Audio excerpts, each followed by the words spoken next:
here? No, you're good. Oh, Sure. you just put me where you want me.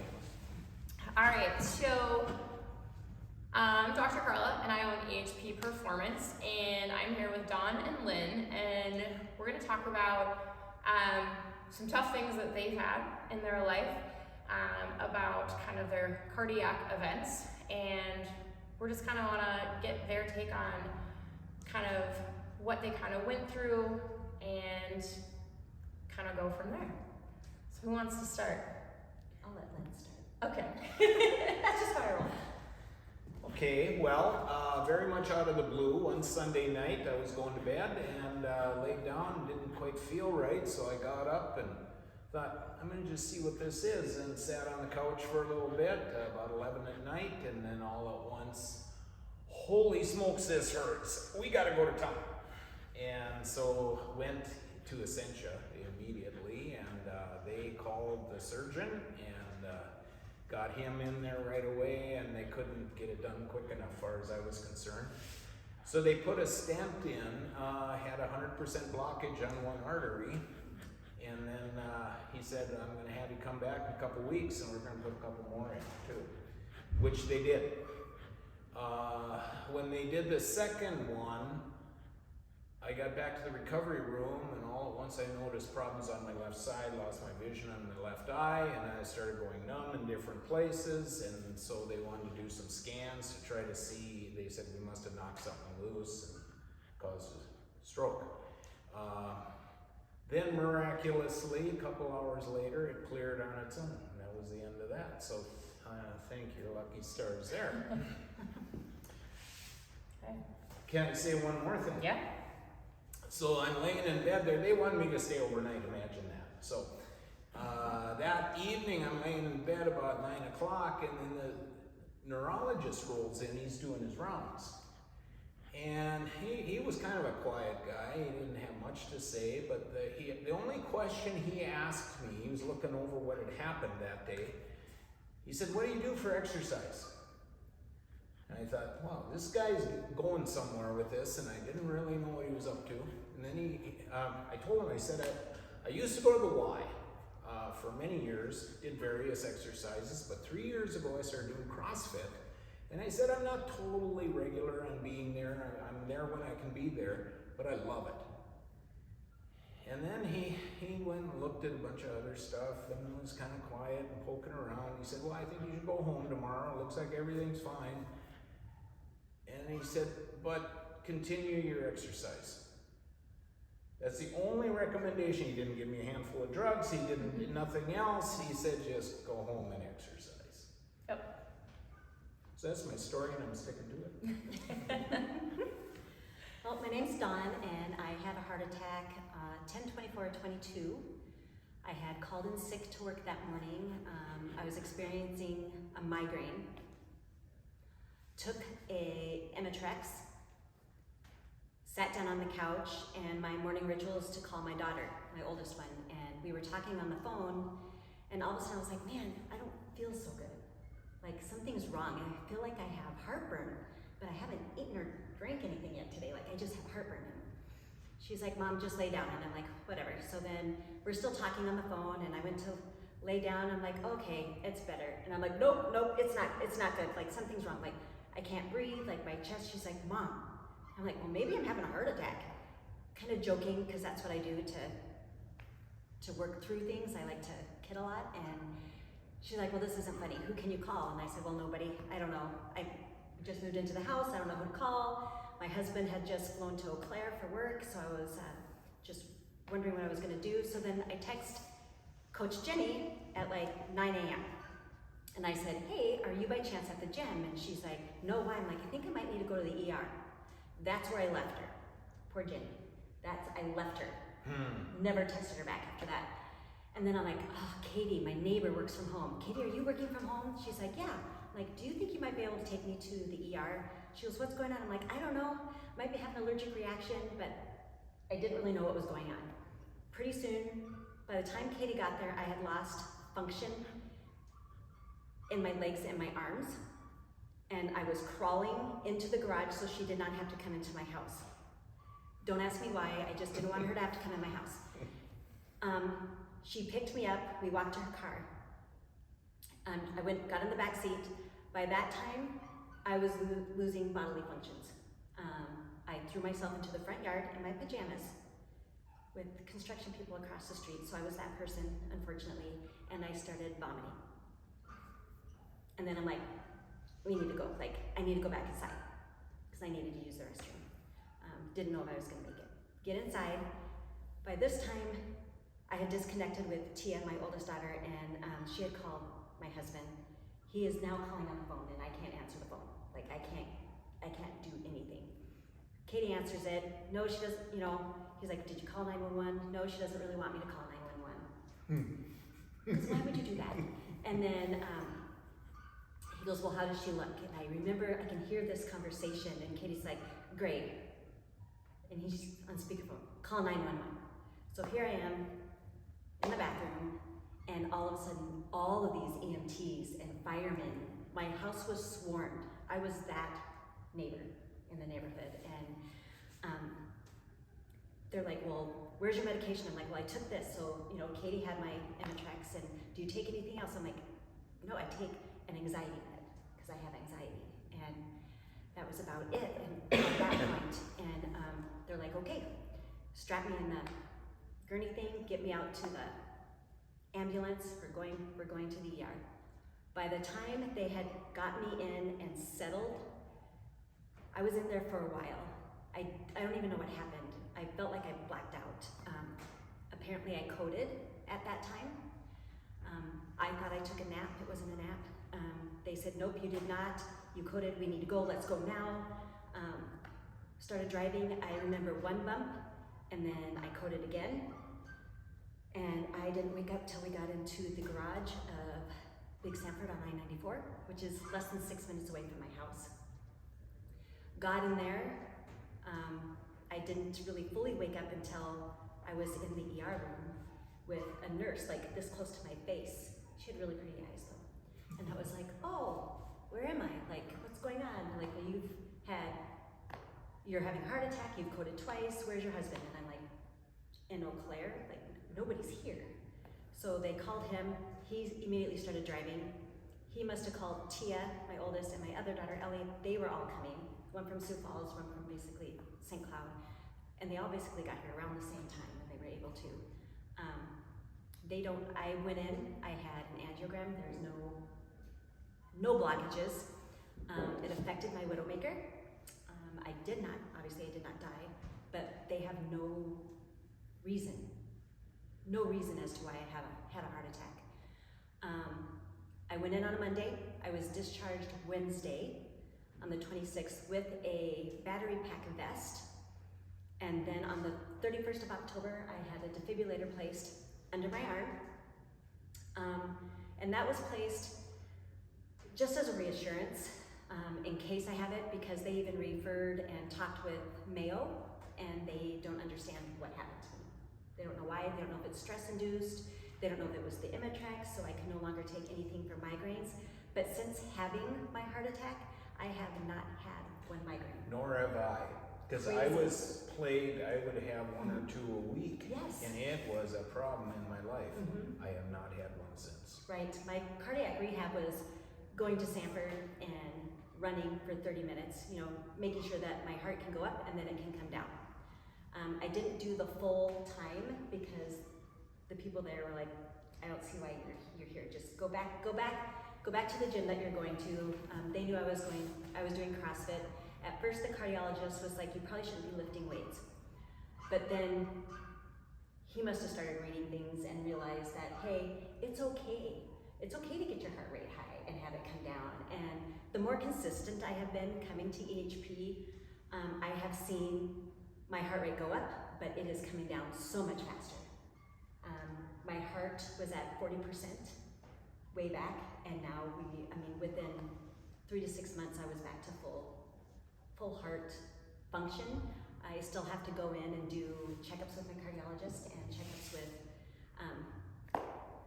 they call it a pacemaker, but defibrillator team, just to make sure the battery's there and things like that. But all in all, good. Unfortunately, I was placed on medications because we don't know why. Slowly, I go in again here soon, and hopefully I'll be able to take a couple more of those away. But it was very scary for all my kids, very scary for my husband. Baffled Carla, like, how did this happen? Baffled myself, and my husband just was, he didn't even know what to do. Like, so she really didn't have a heart attack. They're like, no. She had a heart attack. We just don't know what caused it. Yeah.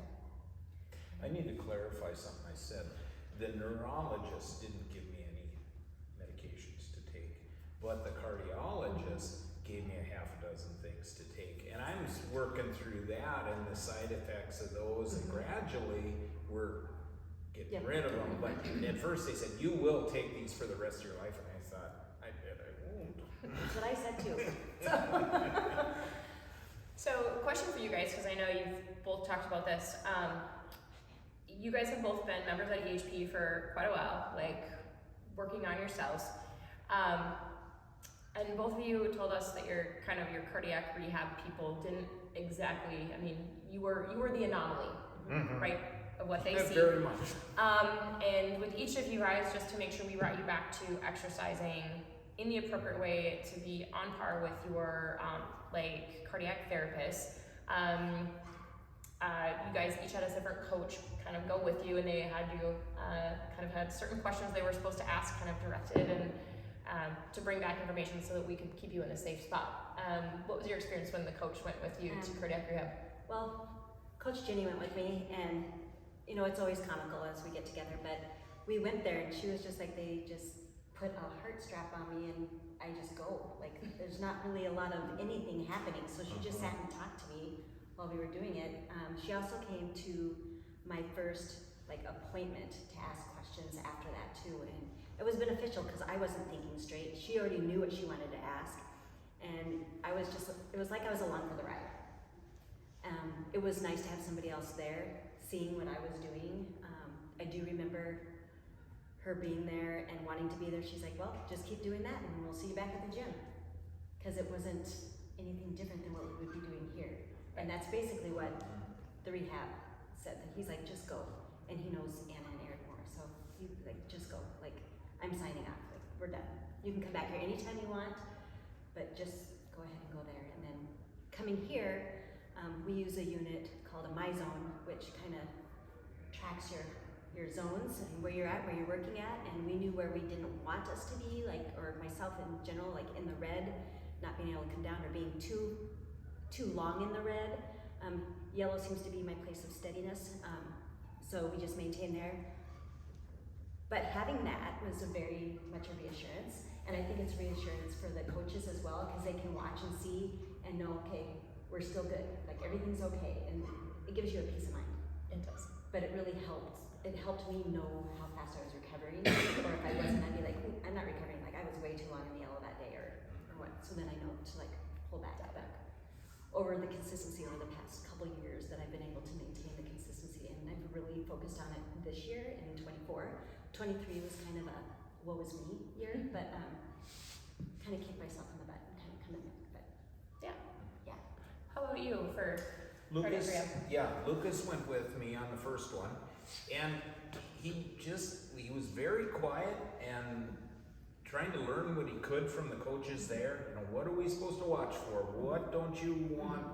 What guardrails do we want to put in place, and so on. And it was very interesting, and I think both Lucas and I got a lot out of it.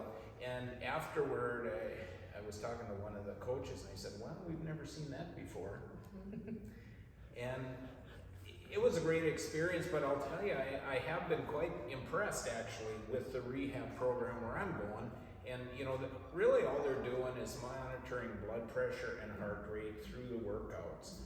But I will say, I'm pretty sure I'm the anomaly there, because a lot of these other people who are working out are very similar age to me, but there's no comparison. And they're kind of wondering what to do with me, because they're saying, I don't know, it looks like you're everything's fine. You've topped their charts. Yes. Yeah. Well, and my point is, and I'm really kind of connecting the dots that I never seem to have damage. That even the surgeon who did the work, he said, I don't think you've got damage at all. And the tests are indicating that. My rehab's indicating that. And for having a heart attack, it was almost a little too easy, really. And I'm pretty sure it was the CrossFit. Well, anytime you go into something in a better condition, you're gonna come out of it, right, in a better condition. And That's whether you're having a knee replacement, hip replacement. We never want surgeries or heart attacks or anything, but the better we prepare our bodies just in general for life, the better we can weather the storms. Mm-hmm. So, were there any other good ones on there, Don? I know we only have like That's fine. a moment. Oh, what's this one? I would say, like, in what way do you think kind of, or what things since having your heart attack, like, stay on your mind? Are there anything that just sticks on your mind? Because other people might be feeling that too. I think when I was coming back, it was being unsure of trusting that I was okay to come back. I sobbed, I like literally grabbed Jenny and just like fell in her arms sobbing before the workout, thinking, I'm gonna die during this workout. Like what is gonna, like why am I here? Like I shouldn't be here. And I almost walked out. Like I was just like, I was shaking, I was sobbing. Jenny's like, you'll be okay. You can do this. You've done the work. It's okay to be back. And I think I came back in January after October, just trying to see hit and miss. And it was, once I got through that, I was like, I can do this because there's different stages of workouts that you can do. You don't have to go, forgive me, balls to the wall on a workout and, you know, prove something to anybody because you're just proving stuff to yourself. So know that when you come back into the gym, it's you versus you, and there's nobody else in that gym besides yourself. That's who you have to take care of. And I knew the more I did, the better off I was going to be. A lot of things go through my mind, like what would have happened to my kids? What would have happened to my husband? Like where would things have been? Would I have died alone because no one was there? Like there was just so much. And even to this day, being almost 2 years out, I still feel like, you know what, I had a heart attack and I'm here. Look at me kicking ass right now. Yeah. And really, I've done some things I didn't think I would ever do. I've PR'd a lot of my lifts this year and not knowing that I'd ever be able to do that again. Right. I mean, my defibrillator's under my arm so I can do all overhead stuff versus having it up in my clavicle, and that has been a godsend too. I don't necessarily love the defibrillator, I would like it removed, but apparently they don't do that. I did ask, but I kind of got shut down. But One thing that occurred to me is, it surprised me. After the heart attack and you go home a day or two later, I was surprised how traumatic it was for the body. Yeah. Because it was fixed almost immediately. And so I'm thinking, well, I should be fine. Tired. Your body is not ready to do stuff. I didn't do any exercise for 2 weeks. And you know, between emotionally and psychologically, and you're just processing a lot of stuff, and it takes a little bit to get your feet under you again. It hasn't been 2 months yet since it happened for me, and life is normal. I mean, I think after the first week I was back to work like normal, but I wasn't normal. right. Yeah. Outwardly, you're normal. Yeah. Mentally, you're still fighting with the demons of like, why did this happen to me? Why me? And now I'm here, and why did I survive? Like, but the common denominator is we took care of ourselves. CrossFit is a combination of all exercises. It's not just cardio and it's not just lifting. It's all the good things. It's like the jelly inside the donut, everything. So yeah. Awesome.